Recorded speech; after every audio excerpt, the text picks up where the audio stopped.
திருச்செந்தூருக்கு என்ன சிறப்பு? எனக்கு ஜோதிடம் தெரியுங்க, நான் ஜோதிடம் படித்தேன். நிறைய பேருக்கு ஜோதிட பரிகாரமாக நான் கோவில் பரிகாரம் தான் சொல்லிடுறேன்.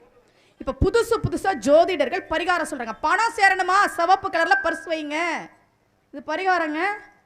4 மில்லியன் வியூஸ். எத்தனை பேர் சிவப்பு கலரில் பர்ஸ் வாங்கினாங்கன்னு தெரியல. ஒரு ஜோசியர் சொல்கிறாரு, குரு சரியில்லைன்னா திருச்செந்தூர் போகாதீங்க. சொல்லலாமா? திருச்செந்தூர் மகிமையையும் திருச்செந்தூர் முருகனுடைய மகிமையும் தெரியாத ஒருவன் தான் அப்படி சொல்லுவான். குரு சரியில்லைன்னா திருச்செந்தூருக்கு வரலாம், திருச்செந்தூருக்கு போகாதன்றது பரிகாரமாங்க?